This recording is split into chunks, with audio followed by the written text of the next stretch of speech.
Déjà vu. That strange echo in the mind, the ghost-like feeling that the present is just a rerun. Science calls it a neural glitch. Logic calls it coincidence. But what if it's more? A tear in the fabric of time. The following 4 stories are from moments when that glitch didn't correct itself, but deepened, pulling its protagonists into an abyss of the unexplained. Story 1, The Hallway That Remembers, by Ethan. I rarely share this story. The mere act of telling it feels like a confession of insanity.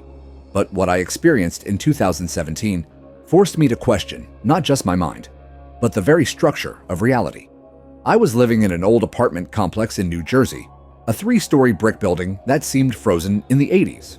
The hallway lights emitted a low perpetual hum, and every door was a testament to chipped paint and makeshift locks. My roommate, Liam, worked security on the night shift, leaving me as the sole guardian of that oppressive silence. It was a Thursday in February when I came home later than usual. As I climbed the stairs, a scent hit me, a mix of burnt rubber and a citrus cleaner. This peculiar aroma triggered something in me, a sudden and vivid memory that didn't feel like my own. As I entered the hallway, the sensation of déjà vu hit me like a tidal wave. It wasn't a simple glimpse of familiarity. It was the absolute certainty that I had already lived that exact moment in all its granular detail. I stopped a few feet from my door, my body paralyzed. A sequence of events projected in my mind. The lamp above my head would flicker twice. A neighbor from downstairs would yell something muffled, followed by a laugh, and at the end of the hall, something heavy would fall, with a dull metallic thud, and the script played out, relentlessly, in the exact order. I stood there, confusion overriding the fear that hadn't yet arrived. I thought maybe it was just the remnant of a dream. But the next night, the cycle began again. While I was watching TV, I knew what the characters would say an instant before they spoke. I knew the exact moment my phone would vibrate on the nightstand. For the next 5 days, these episodes intensified.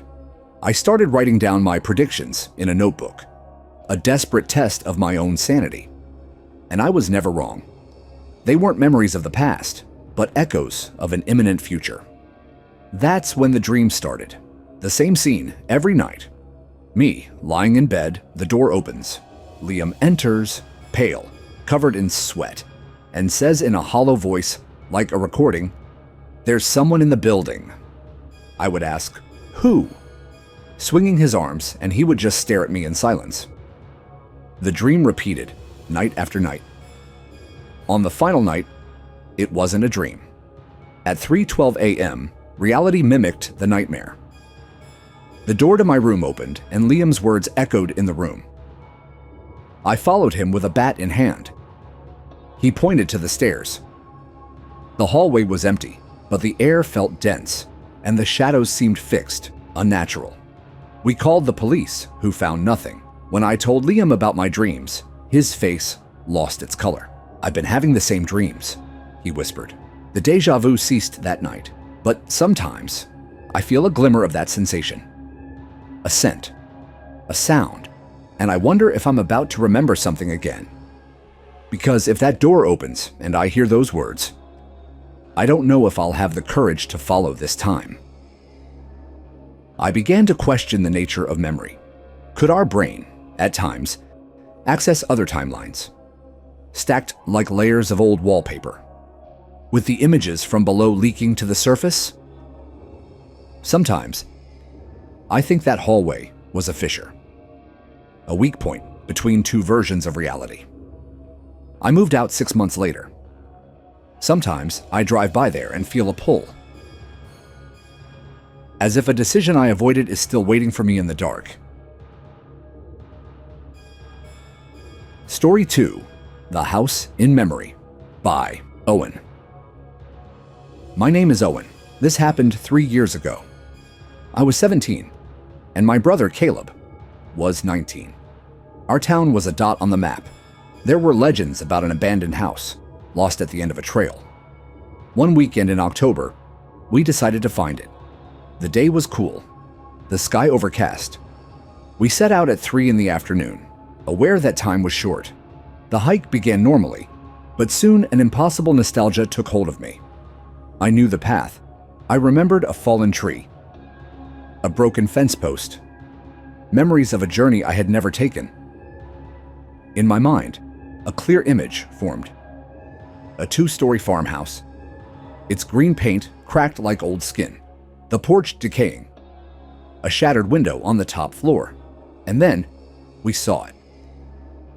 It was a monument to my impossible memory, exactly as in my vision.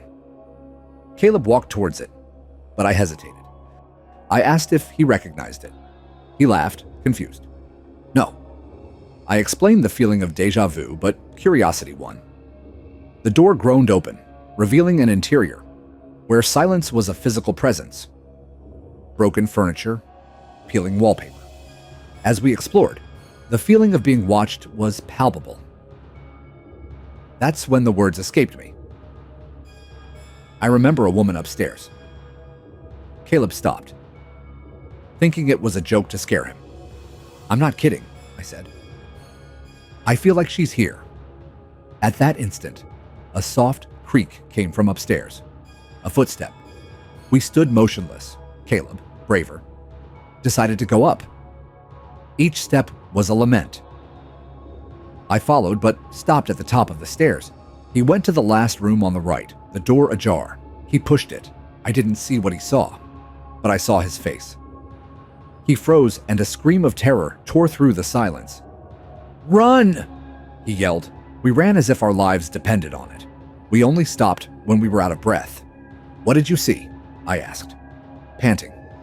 "A woman," he whispered, standing at the window, like a statue. Her hair was grayish blonde. He stared at me. "How did you know?"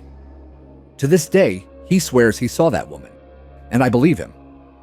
We both heard the footstep. My déjà vu was too specific. It was a premonition, a warning, and I'm glad I wasn't the one who looked into that room. Story 3: The Ghost Accident by Harris. In 2020, in that limbo between lockdowns and reopenings, I experienced something that made me doubt the linearity of time.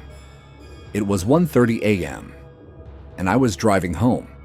A light snow covered the road. Near my house, there's a 4-way intersection, notorious for accidents. As I approached, a heavy feeling settled in my chest. A sense of displacement, as if I was reliving something. Even with the right-of-way, I hit the brakes. The next instant, a black pickup truck blew through the intersection. It would have T-boned me. I pulled over, shaking, not with relief, but with terror. Because I didn't just anticipate it, I remembered it. I remembered the sound of the metal, the glass, the airbag inflating against my face. The memory was a fact from a life that didn't happen. I blamed stress. But the episodes continued. At a red light, I knew the next song on the radio. I knew a woman with a dog would cross the street. I was no longer living. I was reenacting. The dreams began. Same road, same crash. Each night, more vivid. In one dream, I was outside the car, looking in at my own body. Eyes glassy. A gash on my temple. I could hear my own failing breath. On the 5th night, I woke up in a panic and broke the cycle. I took the highway. That same day, a friend messaged me. There had been a fatal accident at the same intersection, at the same time. A car, the same make and color as mine. Since then, the question haunts me. Did I remember my own death in an alternate timeline? Was I the version that got lucky? I haven't had such an intense déjà vu since. But sometimes, when I drive at night, I get chills. Because maybe, just maybe, I'm remembering something I shouldn't. Maybe déjà vu is an echo. A warning that we've been there before. And that last time, it didn't end well. Story 4. The Patient Who Knew. Sarah. Before my IT career, I worked 2 years on the night shift at a long-term care facility, an old place where I met Mrs. Eleanor. At 87, she was lucid and sweet, but solitary. Her only company was a faded photo of a grandson who never visited. My routine was predictable. Rounds, checks. But occasionally, I'd find her awake, staring at the ceiling, humming a slow, eerie tune. One night, around 2:15 a.m., she was sitting up, her eyes wide open. When I asked if she needed anything, her response chilled me. "You already asked me that. You ask every night. But tonight is different." I felt as if she was reading a script of my life. "You should remember this part," she added. My supervisor dismissed it as confusion. But the next night, the same response, word for word. On the third night, she was gone. Passed away in her sleep. Something drove me to look through her old records. I found notes from other staff, years apart. All reported the same phenomenon, exact predictions, repeated phrases. The 2013 entry stood out. The nurse wrote that the patient had said, "I remember this version. You take your break at 3:07. You always do." The nurse noted that she had just checked her watch. It was 3:07. I don't know what was happening with Mrs. Eleanor. I don't believe in the paranormal. But it felt as if she was stuck in a time loop, reliving her final days, perhaps hoping for a different outcome. Others who worked there told me about strange dreams, about patients who seemed to know things they shouldn't.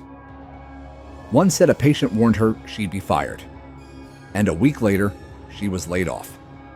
Sometimes, as I'm falling asleep, I hear that same eerie hum from my dreams, and I can't help but think of Mrs. Eleanor all the time.